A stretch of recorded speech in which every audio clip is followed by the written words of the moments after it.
Je vais vous introduire au docteur Eric Notbart. Donc, Eric, il est médecin. Comme vous voyez, clinicien-chercheur, hôpital Sacré-Cœur de Montréal, professeur agrégé à la faculté de médecine de l'Université de Montréal. Et il est également membre du conseil de l'Association canadienne des médecins pour l'environnement. Donc, aujourd'hui, la rencontre d'aujourd'hui, en fait, c'est un webinaire un peu spécial qu'on n'avait pas prévu dans notre agenda de webinaire initialement. C'est vraiment un webinaire qui se fait dans le cadre d'une consultation publique qui se fait actuellement à Montréal sur justement la dépendance de la ville de Montréal aux énergies fossiles. On pourra en parler éventuellement un peu plus tard, mais on voulait aujourd'hui vraiment vous proposer vraiment une thématique, la transport actif, transport collectif. Quels sont les impacts sur la santé des transports. Donc, je vais laisser Eric parler. Comme je vous le mentionnais, on va avoir une période vraiment de questions à la fin de la présentation. Merci, Jérôme. Bonjour tout le monde. Merci d'assister à la présentation. C'est une présentation que je donne depuis probablement quelques dizaines d'années.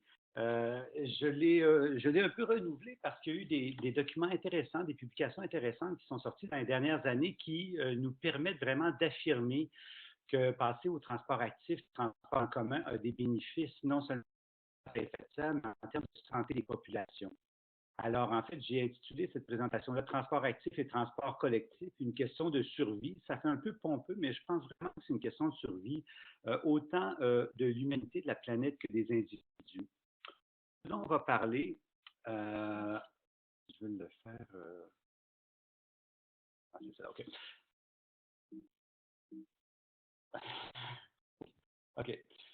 Donc, évidemment, on va parler des effets délétères d'automobiles assez rapidement parce qu'on les connaît tous et toutes. Des effets bénéfiques du transport actif, transport en commun. Je vais vous parler de ces 4 études qui sont incontournables récemment,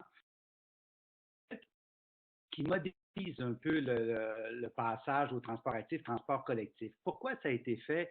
Parce qu'il y a toujours eu des controverses depuis des années. Les gens se disaient, ben, s'il y a plus de piétons cyclistes dans les villes très polluées, ils vont être plus exposés aux polluants, peut-être qu'on va augmenter la mortalité cardiaque, respiratoire, il va y avoir plus d'accidents. Est-ce que c'est vrai que c'est si bon pour la santé de passer au transport actif? Alors, vous allez voir des études qui ont été réalisées à Londres, à Amsterdam, dans la région de Chicago et dans la région de San Francisco, qui démontrent vraiment un bénéfice en termes de santé publique. Je n'ai pas de conflit d'intérêt, je ne vends ni vélo ni autobus, alors on va commencer d'emblée. Alors, OK. Rapidement, comme je suis urgentologue et malheureusement des accidents, des piétons, des cyclistes blessés, on en voit quotidiennement. Je vais quand même passer quelques messages à propos des piétons cyclistes. Alors, on sait qu'il y a 10 fois plus de piétons blessés, 7 fois plus de cyclistes blessés sur les artères principales par rapport aux rues locales. Et c'est ce que vous voyez ici dans une étude de Montréal qui a été faite par Urgence Santé. De la même façon, les enfants blessés aux intersections, bien, vous voyez, la courbe est exponentielle entre le volume de véhicules en bas, qui va de très faible à très élevé, et le nombre moyen de jeunes piétons blessés, la courbe est très, très claire. Donc, sur les artères principales à circulation très élevée, bien évidemment, il y a beaucoup plus de piétons blessés. Ce qui est triste, c'est que les quartiers les plus atteints sont souvent les moins favorisés de Montréal. Et ça, c'est une étude qui a été faite à Montréal, tout comme ceci, qui a été une étude qui a été réalisée par la DSP de Montréal. Alors, vous voyez que les quartiers ne sont pas tous égaux devant les cyclistes, disons. Vous avez en abscisse le volume de circulation automobile, puis en ordonnée le nombre de blessés. Et ce que vous voyez, c'est que malheureusement, prenez peut-être à 600 000 véhicules kilomètres, ben, il y a des quartiers comme le Plateau où il y a un nombre de blessés qu'on attend selon une courbe normale, mais il y a d'autres quartiers, par exemple Mercier, Hochelaga, Villeray, Saint-Michel, Ville-Marie, où il y a beaucoup plus de blessés proportionnellement. Alors, c'est des quartiers plus pauvres, moins favorisés de Montréal, où malheureusement, il y a plus de piétons, plus de cyclistes qui sont blessés et je pense qu'il faut travailler beaucoup, beaucoup là-dessus en santé publique. Ben, les jeunes, le nombre d'accidents est 4 à 6 fois plus élevé dans les quartiers défavorisés de Montréal. Encore là, c'est des données de la DSP. Et les blessés, ben, c'est surtout des jeunes. Vous voyez, en 1999 et 2008, près de 4 000 piétons et cyclistes entre 5 et 17 ans à Montréal. quand même, je vais vous laisser sur une note qui est quand même un peu positive pour ce qui est de la traumatologie, c'est que pas tellement grâce à la médecine, mais surtout grâce aux lois, grâce aux règlements et grâce au béton, grâce aux construits, grâce au génie civil. En fait, le nombre de décès baisse lentement et c'est ce qu'on voit dans à peu près toutes les sociétés développées. Alors, regardez les décès en 2014, mettons, par rapport à la période 2009-2013, une diminution de 26 les blessés graves, une diminution de 23 par rapport à la période 2009-2013, et les blessés légers, une diminution de 12 par rapport à la période 2009-2013. C'est quand même des données qui sont encourageantes. Donc, au niveau de la traumatologie, si on bâtit bien la ville, si on bâtit bien les réseaux cyclables et les réseaux pour piétons, si on évite les conflits, ben, on va diminuer les impacts et on va avoir un impact positif au niveau de la traumatologie. Bon, je vais rentrer dans peut-être plus le cœur du sujet. Alors, le lien entre la pollution et la mortalité, c'est quelque chose qui a commencé à être publié beaucoup il y a, à mon sens, une bonne vingtaine d'années. J'ai vu que Norman King est en ligne. Là. Norman, si tu veux préciser des choses, je vais être bien content que tu t'apportes tes lumières à la fin de la présentation. Alors, première étude dont je vais vous parler, une étude de cohorte prospective. Alors, on a suivi 8000 personnes dans civil pendant 15 ans et là, on a démontré clairement une association entre la mortalité et la pollution. Et c'était surtout des cancers et des problèmes cardiovasculaires et avec un risque de décès de l'ordre de 26 plus élevé entre les villes extrêmes, les plus et les moins polluées. Alors, la prochaine diapo est très chargée, mais on va être capable de naviguer dedans sans trop se perdre, je pense. Vous voyez en haut, ici, les villes les plus polluées. Alors, vous avez Steubenville, Saint-Louis, Harriman. Les moins polluées, c'est les villes en blanc, Portage, Topeka et compagnie. Et ce que vous voyez sur une quinzaine d'années, c'est l'évolution des particules totales, des particules fines et des sulfates. Alors, vous voyez quand même qu'il y a une diminution progressive des particules dans le cas des particules totales. Ce qui est intéressant, c'est de voir la chose suivante. Donc, vous prenez au début de l'étude 100 des 8000 personnes et vous voyez 15 ans après, ben, les villes blanches, les villes avec un identificateur blanc, ben, c'est les villes où la probabilité de survie est nettement plus élevée que les villes les plus polluées. Donc, vous avez des survies de l'ordre de 90 85-90 alors que dans les villes les plus polluées, vous avez des survies de l'ordre de 75 à 80 Donc, il y a une association qui est là. On ne peut pas parler de cause à effet, mais on peut certainement parler d'une association. Alors, dans le même esprit, une étude beaucoup plus grosse, l'étude de l'American Cancer Society of Cancer de 95. Alors, on a suivi une cohorte, donc on a suivi une population de 550 000 personnes. Alors, c'est beaucoup dans 151 zones métropolitaines et sur une période de 7 ans. Et encore là, on s'est rendu compte qu'il y avait un risque de mortalité augmenté de 16 entre les villes les plus et les moins polluées. Et encore là, des cancers du poumon et des problèmes cardiovasculaires. Et vous voyez sur ces deux graphiques, en fait, le lien entre les sulfates et la mortalité à gauche et les particules fines et la mortalité à gauche, à droite. Une fois qu'on a fait des grandes études de population comme ça, on peut essayer de voir ce qui se passe quand vous vivez à proximité d'une artère. Et je ne parle pas d'une artère coronaire, là, disons à proximité de la 20 ou de la 40, qu'on se comprenne bien. Et ces chiffres-là sont fascinants à mon sens. Alors, si vous demeurez à 100 mètres ou moins d'une artère importante, votre risque relatif de mortalité cardio-respiratoire est augmenté de 53 C'est beaucoup. Alors, ce que ça veut dire, si vous êtes, mettons, un homme diabétique, fumeur, obèse, qui a, pour prendre un chiffre, une mortalité cardiovasculaire prédite de 20 vous l'augmentez de 50 donc elle va passer de 20 à 30 Simplement votre risque de mortalité parce que vous restez proche d'une artère majeure, c'est beaucoup. Alors, il y a une synergie claire entre la pollution et les facteurs de risque traditionnels pour les infarctus, par exemple. On a aussi très bien documenté une association positive entre l'intensité du trafic près de la résidence et les infarctus du myocarde, les problèmes respiratoires, les problèmes ORL, otite et compagnie. Et ça, c'est de la littérature, mais qui est maintenant très claire en médecine. Il y a eu des études montréalaises qui ont été faites aussi et le groupe de Smariassi a démontré une augmentation des hospitalisations de 20 pour des problèmes respiratoires. chez les 60 ans et plus. Et autre étude qui a fait beaucoup de bruit, l'étude de Généreux et collaborateurs, qui a montré que pour les familles qui restent à 200 mètres ou moins d'une artère importante, le nombre de naissances de bébés de petits pois, donc de retard de croissance intra-utérin, est accru de près de 20 ce qui est très, très, très significatif. Alors, d'où ça vient ces GES-là? Ben, ça vient évidemment de la ville, mais ça vient beaucoup de la périphérie. Et ces graphiques-là vous montrent un peu l'impact que vous avez sur la pollution sur les GES si vous demeurez dans la deuxième, troisième ou quatrième couronne de Montréal. Et vous avez à gauche, donc, votre production de GES qui est au-dessus de 11 kilos si vous restez très en périphérie versus dans le centre de Montréal qui est en bas de 2,5 kilos par année. Même chose, vous avez les NOx à droite, donc c'est évidemment le même genre de graphique. Mais évidemment, si vous êtes beaucoup en automobile, bien, vous risquez d'avoir plus d'impact, plus d'accidents, et c'est ce que ce graphique-là montre. Vous avez à droite la distance moyenne parcourue en automobile par les résidents en kilomètres par jour. Et ça, c'est en abscisse, en ordonnée le taux per capita d'hospitalisation. Alors, évidemment, si vous avez la malchance de rester en périphérie et la malchance d'être en automobile, bien, vous avez plus de risques d'avoir des impacts et plus de risques de vous retrouver dans nos urgences. Et nous, honnêtement, c'est ce qu'on voit quotidiennement. Comme je travaille dans un centre de traumatologie dans le nord de la ville, malheureusement, c'est la réalité à laquelle on fait face tous les jours. Maintenant, regardez ces chiffres-là, c'est exactement l'inverse. Si on regarde le mode de transport bénéfique pour la santé, la marche quotidienne de transport, alors regardez les minutes de marche par semaine, c'est très impressionnant. Si vous restez vraiment loin en périphérie, vos minutes de marche par semaine pour aller faire vos commissions ou faire quoi que ce soit, c'est de moins de 10 minutes par semaine du lundi au vendredi. C'est assez impressionnant. Alors que si vous restez dans le centre de Montréal, c'est plus de 50 minutes. Donc, c'est beaucoup, beaucoup, beaucoup plus. Pourquoi on met ça en relief? Parce que l'automobile, c'est une des grandes responsables des problèmes d'obésité dans nos sociétés.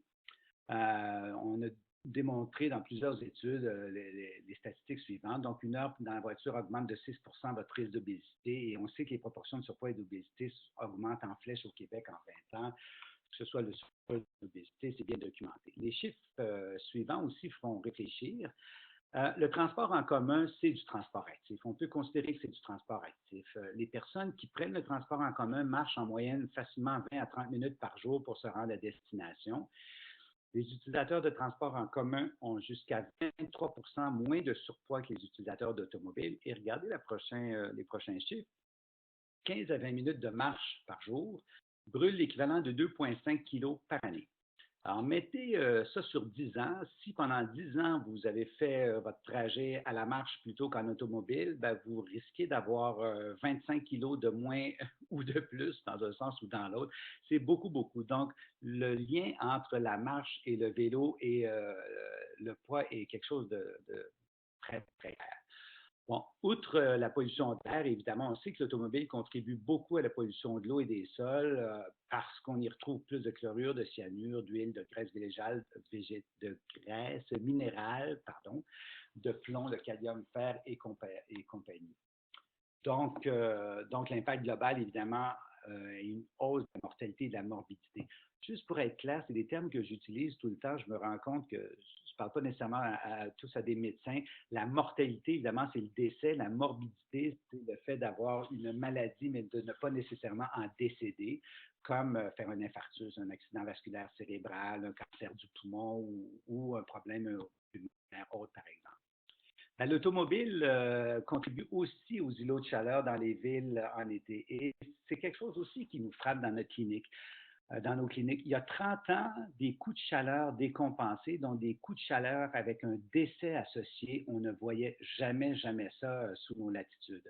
Maintenant, tous les étés, on voit chez des gens jeunes ou moins jeunes des coups de chaleur, donc des personnes qui arrivent avec des températures de 41, 42 degrés avec une atteinte cérébrale, une atteinte hépatique. Et à l'occasion, il y en a qui en meurent et ça existe maintenant sous nos latitudes. Et ces coups de chaleur-là sont quelque chose qu'on voit de plus en plus dans les centres-villes et dans les endroits où il y a des îlots de chaleur. Alors, évidemment que les automobiles, avec le réseau routier, les stationnements et compagnie, contribuent à ces îlots de chaleur-là. Le bruit, c'est pas banal. Le bruit, c'est associé à des problèmes de sommeil, mais le bruit nocturne aussi est associé à des maladies, aux maladies cardiovasculaires, à l'hypertension et à une augmentation des risques cardiovasculaires, et c'est des données de l'Organisation mondiale de la santé. Finalement, la circulation motorisée intense diminue beaucoup le sentiment de sécurité dans les villes, diminue les interactions sociales et ça contribue à l'isolation sociale. Et les travaux de Whiteleg, entre autres, ont bien démontré que si on diminuait la circulation motorisée, on augmentait le bien-être dans la ville, le sentiment d'appartenance dans la ville, et il y avait même moins de criminalité dans les villes. Et c'est quelque chose qu'on voit, et c'est quelque chose euh, qu'on peut figurer facilement. Si vous avez des centres-villes pensés pour l'automobile avec des rues à 6 voies, avec des intersections où on a à peine le temps de traverser la rue, où les gens âgés ou les gens qui ont des poussettes, par exemple, n'ont pas le temps de traverser la rue parce qu'ils risquent de se faire heurter, ça donne des villes qui ne sont pas à taille humaine, ça donne des villes qui sont disons, à l'échelle de l'automobile et ça donne des villes beaucoup moins agréables à vivre. Alors, je vais vous présenter ces 4 études dont je vous parlais un peu au début. Je vais vous dire un peu quel est l'esprit qui anime ces études-là. Donc, en fait, on se dit, si les 4 études ont été faites dans des villes différentes, si on combinait une hausse du transport actif et du transport en commun, avec des stratégies qui favorisent les véhicules à faible émission de CO2, est-ce qu'on peut non seulement diminuer les gaz à effet de serre dans une ville, mais est-ce qu'on peut démontrer une augmentation des paramètres de santé, des indicateurs de santé dans la population de cette ville-là? Et je vous présente la première, l'étude de Woodcock en 2009. Et l'hypothèse est la suivante. Donc, on regarde les émissions de CO2 de 2013 par rapport à 1993. Donc, 4 scénarios. Le premier, business as usual. Le deuxième, dans lequel on favorise les véhicules à faible émission de CO2, qui amènerait une diminution de 35 du CO2. La troisième, où on a une stratégie de hausse des transports actifs qui amènerait une diminution de 38 du CO2. Et la quatrième, qui est une combinaison des stratégies 2 et 3. Alors, on prend acte des objectifs de Londres qui sont une diminution des GES de 60 en 2025. Et quand on parle de transport actif dans ces scénarios-là, on parle de transport actif équivalent à celui de Copenhague, Amsterdam, Freiburg. Donc, marche de 2 km par jour et vélo de 4 km par jour, ce qui est de l'ordre, évidemment, du faisable. Il n'y a rien d'excessif. Alors, impressionnant. Avec l'exercice modéré de 2,5 heures par semaine, on a une diminution du risque relatif, soit une diminution relative des maladies cardiovasculaires, de l'hypertension, du diabète, des cancers, non seulement du poumon, mais aussi du sein, du côlon, moins de dépression et moins de démence. Et ça, c'est fort intéressant. Il y a des travaux qui ont montré que si les gens sont plus actifs, on pouvait peut-être pas stopper, mais on pouvait peut-être ralentir la progression des problèmes de démence. Et ça a été aussi démontré dans une autre étude que je vais vous montrer un petit peu. Pour ceux et celles qui ne connaissent pas le concept de DALI, c'est un concept qui est fort intéressant. Je vais vous l'expliquer rapidement. Vous allez voir, ce n'est pas très sorcier. Alors, qu'est-ce que c'est qu'un DALI? C'est des Disability Adjusted Life Years. Ça comprend des années perdues secondaires à des décès, Years Life Loss, que vous avez ici, et secondaires à des maladies, Years Life with Disease. Alors, en gros, si vous avez une population de, mettons, 100 000 personnes et vous avez moins 1000 DALI dans un an, c'est que vous avez évité 1000 problèmes de santé, que ce soit des décès ou des infarctus ou des cancers du poumon ou des accidents vasculaires cérébraux. Donc, si on peut diminuer les DALI dans une population, c'est excellent. C'est une bonne stratégie. Alors là, on regarde le modèle de Londres ici avec le scénario 4, Towards Sustainable Transport, et on regarde juste l'impact de l'activité physique sur les DALI. À Londres, en un an, on évite 742 épisodes délétères en santé juste avec une stratégie d'activité physique. Mais comme en plus la pollution de l'air est diminuée, on évite 300 événements à cause de la pollution de l'air. Bien évidemment, il va y avoir un peu plus d'accidents. Il va y avoir des piétons et des cyclistes qui vont se faire frapper s'il y en a plus. Donc, il va y avoir 519 événements délétères de plus. Qu'est-ce que ça veut dire? Ça veut dire que globalement, on a 7439 événements délétères de moins dans un an avec cette stratégie Towards Sustainable Transport. Donc, c'est 7439 personnes de moins à Londres. Moins de décès, moins d'infarctus, moins d'accidents vasculaires cérébraux, moins de problèmes pulmonaires, etc., avec cette stratégie-là. Donc, on arrive à démontrer qu'on a non seulement un bénéfice pour les gaz à effet de serre, pour l'environnement, mais aussi un bénéfice au niveau de la population. Deuxième étude que je vous présente, c'est de Hartog qui a fait un travail un peu différent, un travail au niveau de l'individu finalement. Et il s'est intéressé donc dans la région d'Amsterdam. Il s'est dit, si la population reste exactement la même, quelle serait, la population reste la même et la pollution reste la même, quel est l'estimé global si 500 000 personnes adoptent un transport actif en ville, donc vélo ou marche de moins de 15 km par jour? Alors, au niveau d'un individu qui a une survie de, je ne sais pas, 60, 70, 80 ans, quel va être son impact en termes de jours, de semaines ou de mois de plus ou de moins de survie? Et c'est intéressant. Alors, ce à quoi l'équipe de Hartog conclut, c'est la chose suivante. Si vous faites du vélo ou de la marche dans une ville polluée, vous risquez d'avoir une augmentation de mortalité parce que vous êtes en proximité avec les polluants et ça va vous entraîner une diminution de vie, probablement de l'ordre de 1 à 40 jours sur votre vie au total. Vous allez avoir une augmentation de la mortalité secondaire aux accidents et vous allez peut-être vivre entre 5 et 9 jours de moins à cause du risque d'accident. Mais vous allez avoir une augmentation en termes de mois de vie secondaire à l'augmentation de l'activité physique, soit 3 à 14 mois de plus. Alors, c'est un drôle de calcul pour les gens qui ne sont pas initiés à ça, mais finalement, la conclusion à laquelle on vient, c'est la suivante. Donc, globalement, l'impact en années gagnées est 9 fois plus élevé que l'impact en années perdues, et plus on avance en âge, plus c'est vrai. Donc, les gens de 70, 80, 90 ans avaient un impact global encore plus élevé que les gens de 50 ou 60 ans. Et c'est tout ce type de travaux qui a amené plusieurs endroits du monde, dont l'Europe, à avoir des stratégies assez vigoureuses et vraiment à faire la promotion très active du transport actif. Et le programme PEP 2009 en est un exemple. Alors, on traverse l'Atlantique. Deux dernières études qui vont vous montrer un peu dans notre contexte nord-américain comment cette modélisation-là peut opérer. Alors, Grabo, dans un bassin de population de 31 millions de personnes. Alors, c'est beaucoup, c'est la région de Chicago et les États autour, c'est un gros bassin. Il s'est dit quel serait l'impact de l'élimination des voyages aller-retour de moins de 8 km en auto. Et en faisant dans le modèle, en fait, le passage est 50 transport actif, transport collectif, avec un transport actif qui est d'avril à octobre, ce qui est vraiment la réalité tout à fait montréalaise. Et en passant, les auteurs mentionnent que 28 des déplacements en auto sont de moins de 1,8 km. Ça ressemble tout à fait à nos statistiques montréalaises. Alors, les conclusions, c'est que simplement en termes de décès, il y avait près de 1300 décès de moins par an. Alors là, ce n'est pas les DALI. Les DALI, il y en a beaucoup plus, là, mais juste les décès, il y en a 1300 de moins. Une économie en santé qui est majeure, près de 5 milliards de dollars. L'effet combiné de l'augmentation de l'exercice et d'émissions de pollution et des économies de près de 9 milliards de dollars par année. Bon, évidemment, un impact majeur en termes de diminution de particules fines et de CO2. Mais pour les cyclistes comme moi, ce qui m'a frappé particulièrement, c'est la chose suivante. Donc, seulement pour Chicago, les économies permettraient de joindre le réseau cyclable sur toutes les rues en moins de 10 ans. Donc, un réseau cyclable de 37 000 km. Alors, on n'est pas de l'ordre du 600 ou 700 km de Montréal. 37 000 km, c'est quand même des chiffres assez impressionnants. Alors, la dernière étude du lot dont je vais vous parler, c'est l'étude de Maislich qui a été publiée il y a peu de temps dans la baie de San Francisco. Encore une modélisation sur une population de 7 millions de personnes.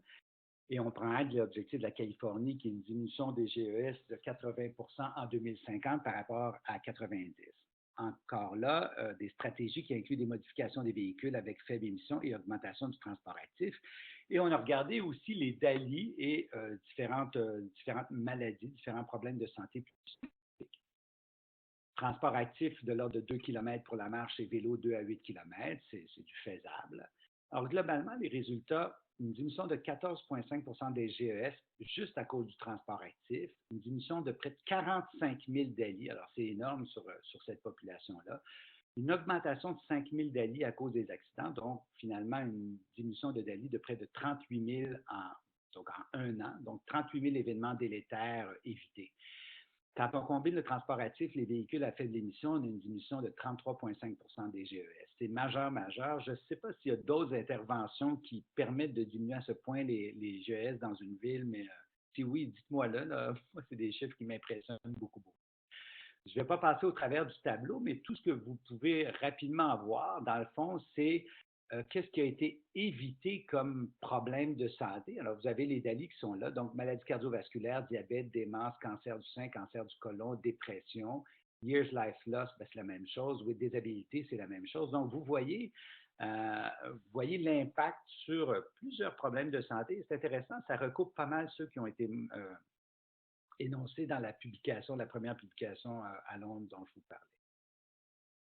Alors, on a fait un peu le tour des problèmes de santé, des problèmes de pollution, des problèmes de GES liés à l'automobile, des bénéfices qu'il y avait à passer à des stratégies de transport actif, transport en commun et des stratégies de véhicules plus performants, où on en est à Montréal et qu'est-ce qu'on devrait faire à Montréal.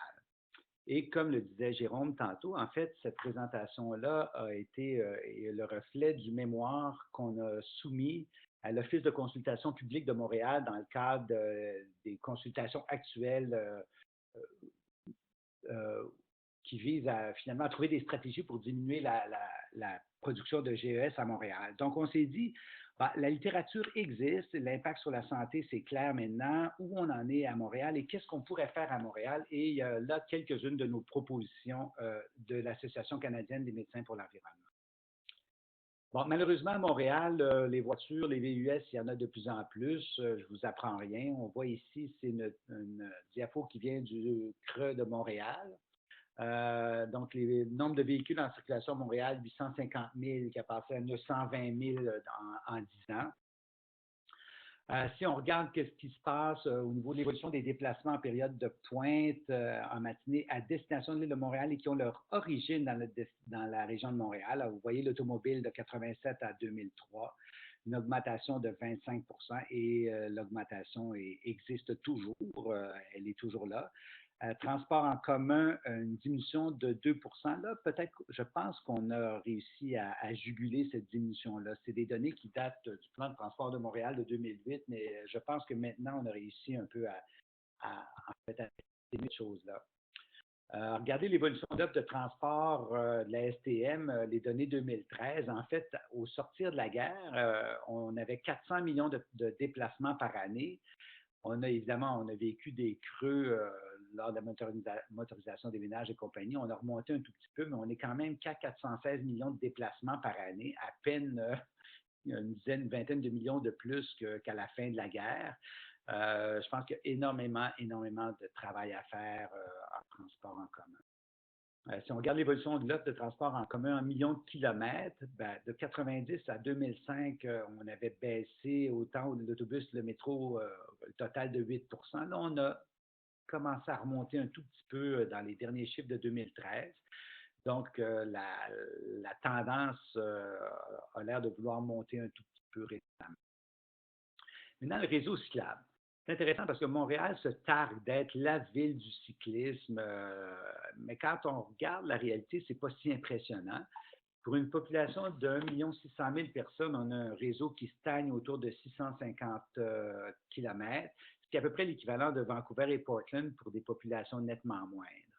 Le réseau à Montréal s'accroît de 25 à 30 km par an, alors que les objectifs en 2008 étaient de 50 km par année. Donc, c'est vraiment très timide. Donc, en conclusion, transport actif, transport en commun, il est clair qu'il y a des bénéfices majeurs en termes de santé publique qui contribuent à une diminution des GES, mais que le transport actif doit être développé de façon sécuritaire. Ça, il n'y a aucun doute là-dessus. Je vais vous montrer quelques diapos à la fin. On le sait bien, on doit s'organiser pour éviter les conflits entre véhicules motorisés et piétons cyclistes. Notre demande de la CPM est de doubler le réseau cyclable en 7 ans, donc ajouter une centaine de kilomètres par année. Au début, simplement par un marquage qui a une certaine efficacité, par un marquage au sol et progressivement en rendant les réseaux cyclables en site propre et couper de la circulation motorisée avec des murets en béton ou autres, avec toutes les stratégies que l'on connaît. Le transport motorisé, on le sait, l'OMS l'a rappelé, c'est un des problèmes de santé, un des 10 problèmes de santé publique les plus importants dans les villes actuellement. On doit limiter au maximum la présence de transport motorisé, aller vers des stratégies d'électrification des transports, etc. Donc, il faut absolument diminuer le nombre absolu de déplacements automobiles dans Montréal, limiter l'extension et la capacité du réseau routier, diminuer le nombre de stationnements, limiter l'offre de stationnement à la journée, augmenter les coûts de stationnement. Et même si ce n'est pas populaire, il va falloir financer sérieusement le transport collectif. Donc, être ouvert à l'idée des surtaxes sur l'essence, d'une augmentation des droits d'immatriculation, d'une augmentation des péages dans les centres-villes. Et pour ce qui est du transport actif et le transport en commun, bien, aménager le territoire afin d'optimiser à la fois la densité, la mixité et la connectivité. Je sais que je ne vous apprends rien, mais je pense que c'est des choses qu'il va falloir répéter à nos élus. Donc, apaisement de la circulation pour une vitesse de 30 km/h maximum systématisée, des mesures spécifiques pour les piétons, des mesures spécifiques pour les cyclistes, avec des voies cyclables physiquement séparées. Évidemment, diminuer le transit automobile dans les quartiers. Des fois, ça dérange certains commerçants, mais je pense que c'est des choses qu'il faut faire. Avoir des transports collectifs plus accessibles, plus rapides, plus fiables, ce qu'on n'a pas encore malheureusement ici de façon générale en Amérique du Nord. Avoir des mesures fiscales pour favoriser le transport et augmenter l'accès aux pôles d'emploi majeurs qui sont vraiment mal desservis en ce moment par le transport en commun. L'apaisement de la circulation, ce n'est pas banal. Selon certaines études, on a diminué les mortalités relatives de 37 et les morbidités sévères de 11 avec des stratégies d'apaisement de la circulation. Donc, c'est quelque chose d'important. Pour ce qui est de l'offre de transport en commun, l'impact est démontré sur la santé de la population. Il y a moins de maladies reliées à la pollution, moins de maladies reliées à l'inactivité physique, de traumatismes routiers et plus d'accès à des services, dont les services de santé. Le vélo, évidemment, va falloir mettre le réseau aux normes, mettre aux normes le réseau cyclable actuel, doubler le réseau de Montréal, le rendre sécuritaire, renforcer les liens cyclables entre les rives qui sont difficiles en ce moment, augmenter les places de stationnement, obliger les propriétaires de stationnement pour automobiles à réserver des places pour vélo et augmenter l'accès de transport en commun pour les cyclistes. Encore là, la façon la plus efficace d'assurer la sécurité des piétons, c'est de modifier l'environnement physique, plus que les mesures comportementales. On en avait parlé beaucoup il y a quelques années. Le casque est certainement une bonne idée, et particulièrement pour les jeunes, pour les enfants, mais ce qui est beaucoup plus important que les mesures comportementales, c'est de travailler sur l'environnement physique, évidemment. Alors, toutes ces stratégies sont bien connues des ingénieurs et c'est vraiment comme ça qu'on va éviter les contacts le plus possible. Alors, évidemment, vous voyez à Copenhague, c'est probablement le scénario idéal où vraiment la cycliste est vraiment clairement séparée par même un trottoir de l'automobile et c'est pas juste à Copenhague, on voit ça à Québec aussi. C'est des choses intéressantes à Copenhague ou en Suède où on fait un déneigement parfois prioritaire du réseau cyclable avant même de déneiger les rues. On n'est pas rendu là à Montréal, mais on peut espérer. Et puis, encore Atlanta. Alors voilà, c'est à peu près, je pense que c'est pas mal l'essentiel de ce que je voulais vous dire aujourd'hui. Ça va me faire plaisir de répondre aux questions. Et si vous avez d'autres, si vous voulez m'envoyer un courriel ou des commentaires ou quoi que ce soit, je serais ouvert, non seulement ouvert, mais très intéressé à voir vos commentaires. Merci bien. Et merci beaucoup, Éric. Donc, laissez-moi juste vous repasser la parole potentiellement parce que là, je vous ai tous mis en sourdine. Donc, voilà. Et voilà, la madame vient de dire ce qui se passe. Donc, allez-y avec les questions. Je vous laisse à Éric pour répondre à ces questions.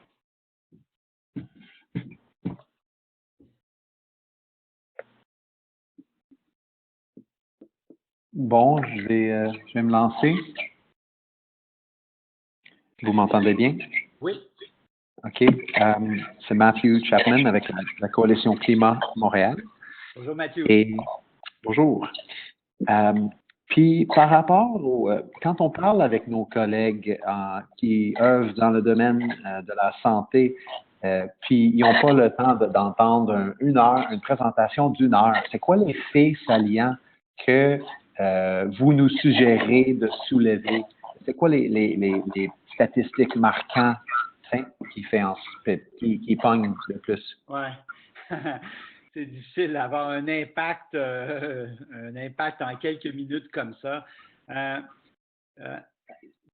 toutes les 4 études dont je vous ai parlé, je pense qu'il faut souligner qu'il y a une augmentation des indicateurs, qu'il y a moins de mortalité, qu'il y a moins de problèmes. Les problèmes cardiaques et les problèmes pulmonaires sont souvent ce qui frappe le plus l'imagination des gens. Et je regarde les conférences du Dr. Reeve qui parle beaucoup de la canopée, de reverdir la ville. Et lui, comme il est cardiologue, c'est souvent le message sur lequel il revient souvent. Il est clair que nos villes polluées augmentent les risques d'infarctus, augmentent la morbidité, la mortalité. Donc, c'est une question de santé publique de travailler là-dessus. Et comme médecin, je pense qu'il faut dire, c'est que c'est notre devoir. On peut bien, nous, dans les hôpitaux, traiter les victimes, traiter les traumatisés, traiter les infarctus, mais ultimement, c'est pas ça qui va avoir le plus grand effet, je pense, sur la santé des populations. C'est vraiment des mesures comme ça. Donc, auprès des médecins, il faut leur dire éduquez-vous un tout petit peu ou qui m'invite, je vais aller répéter la présentation, ça me fait plaisir, mais les données sont toutes là. Hein. Les gens en santé publique, je pense qu'ils n'ont pas appris grand-chose pendant l'heure qui vient de passer. C'est des choses qui sont connues. Malheureusement, avec les docteurs, le problème, c'est qu'ils sont souvent dans leur clinique, leurs hôpitaux, leurs petites bulles, puis c'est ça, ils ne voient pas beaucoup, malheureusement, plus large que leurs problèmes. C'est pas nécessairement une critique, mais bon, c'est la réalité du milieu médical, c'est comme ça. Là. Le milieu médical est vraiment très médical, très peu dans la population, sauf pour les gens en santé publique encore. C'est vraiment leur rôle. OK, merci. J'ai essayé. Merci.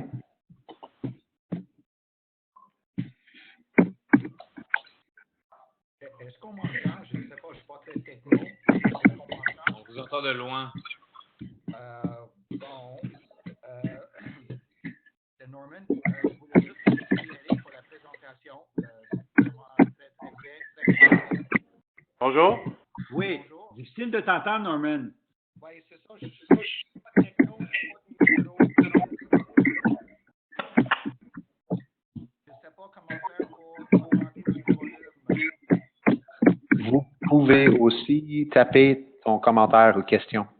Ça pourrait être... Oui, ce serait pas mal, Norman, parce que là, on t'entend vraiment pas. Donc, si tu peux juste nous l'écrire avec le module de chat, ça serait bien et je la relirai, la question. Parfait. En attendant, est-ce qu'il y a d'autres personnes qui ont des questions? Oui. Jérôme? Oui. Oui, Michel Perrault, St. Mary's. Allô? Bon. Moi, j'ai manqué le début, je m'excuse, mais est-ce que vous avez abordé le point des voitures électriques?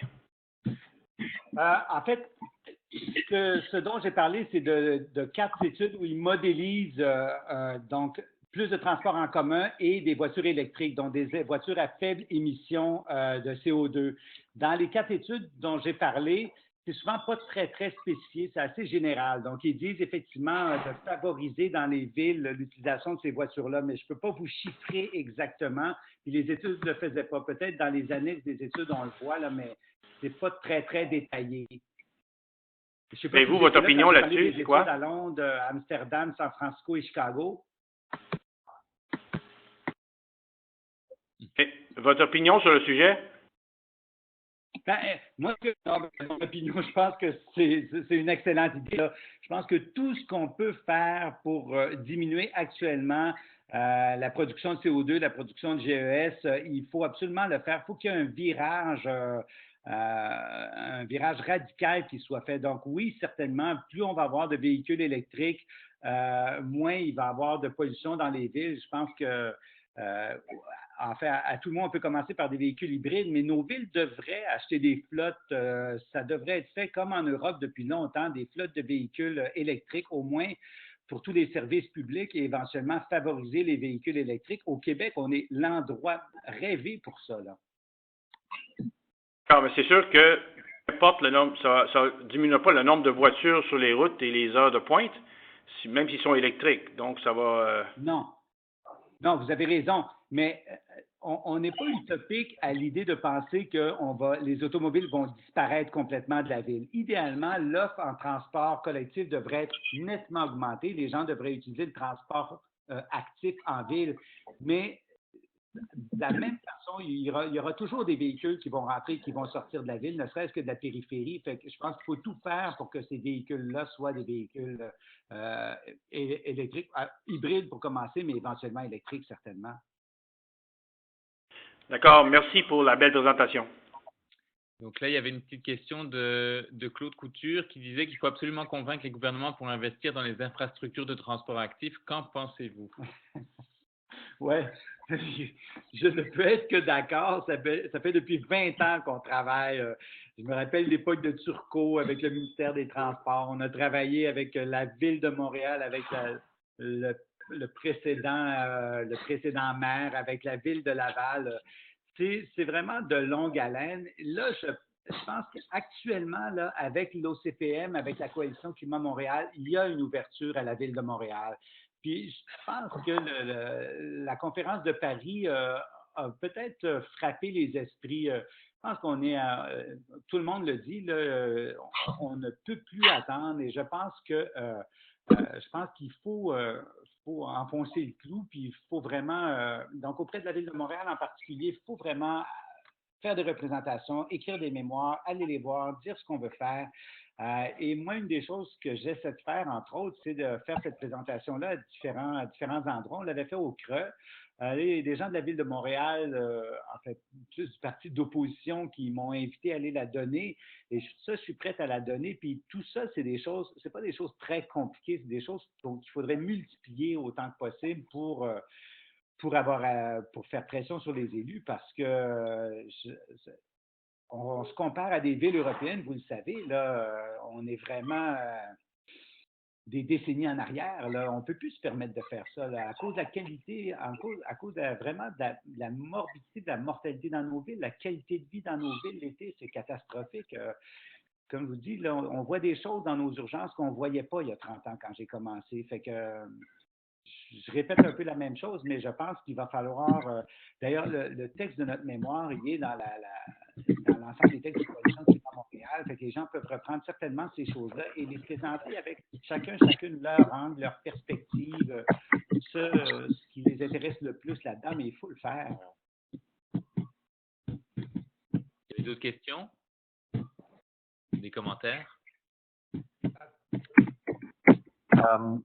Si je peux me permettre, il y a aussi le 375e anniversaire de Montréal l'année prochaine. Puis, je me demande à quel point ce serait pertinent d'interpeller le monde de santé globalement en disant, voilà une opportunité de reconstruire, de réimaginer notre ville en lien avec Paris. Donc, on a deux leviers. On a le levier global de Paris, puis de Nouveau Monde. Puis, on a le levier local d'un anniversaire important. Puis, une opportunité de fixer une vision pour la ville à plus long terme. Comment est-ce qu'on peut interpeller les institutions? Je me demande si ce serait possible en 2017, à l'occasion du 375e, d'avoir quelques institutions dans le monde de la santé, tenir leur AGA ou leurs événements avec un saveur de santé publique, un saveur de carboneutralité. Qu'est-ce que ça amènerait au niveau sur le plan de santé publique? Comment est-ce que moi, en étant coordonnateur dans la coalition, et les citoyennes qui veulent s'impliquer, mais ils ne savent pas tout à fait comment, quels organismes devrait-on interpeller pour avoir leur appui? C'est pour agrandir le débat. OK, Mathieu, c'est intéressant. C'est une question dont on avait déjà parlé, qui n'est pas facile. Moi, je pense que l'élément de réponse, là, on a été un peu bousculé par le temps, mais il faut aller avec nos alliés.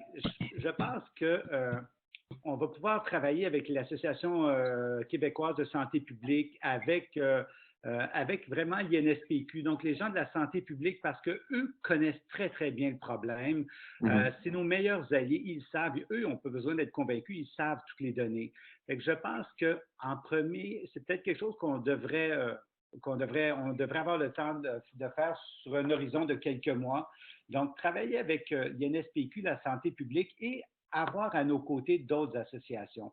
J'ai essayé d'avoir l'appui de l'Association des cardiologues du Québec, l'Association des pédiatres, l'Association des pneumologues, l'Association des médecins d'urgence pour le mémoire, pour l'OCPM, mais le temps était tellement serré que le mémoire est sorti, puis finalement, il faut le déposer. Et puis, les associations sont longues à bouger. Les CA se réunissent aux 2 mois. Donc, avant qu'ils prennent position, c'est non, mais je pense que sur un horizon d'1 an, on pourrait certainement faire notre travail, entre guillemets, de politique ou de lobbying pour avoir plusieurs associations qui... puis je pense que ça enverrait un message quand même, un message assez fort.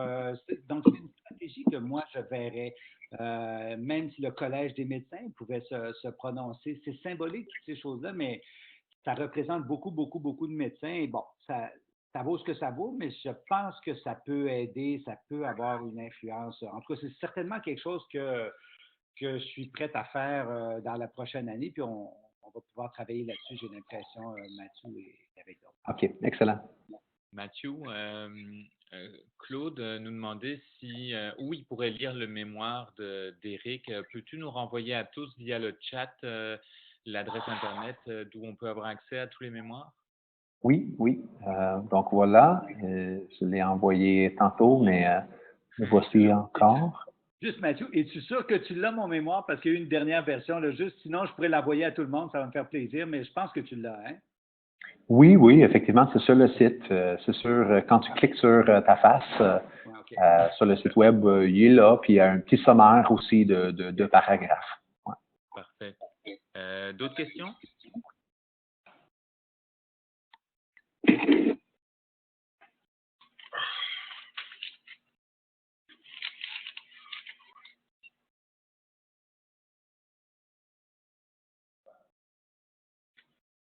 Bon, ben, regardez, s'il n'y a pas d'autres questions, on ne va pas vous retenir plus longtemps. Donc, juste reconfirmer que la présentation d'aujourd'hui est enregistrée. Donc, elle va être accessible cet après-midi sur le site Internet de Synergie Santé Environnement. Je vais envoyer un lien aussi à Mathieu, comme ça, tu pourras le diffuser. Donc, c'est disponible sur YouTube, là. Donc, n'hésitez pas, hein, j'ai vu des commentaires quand même très positifs de la part des gens qui ont assisté à la rencontre. Donc, n'hésitez pas à le diffuser. Donc, moi, je vais vous renvoyer un petit courriel à tous ceux qui étaient présents aujourd'hui d'ici la fin de la journée pour vous envoyer le lien YouTube. Et comme ça, vous aurez accès aussi à la présentation comme telle, le PowerPoint comme tel. Merci, Laurent. Mais ça fait plaisir. Oui, ben merci tout le monde. Merci pour les questions et puis à suivre.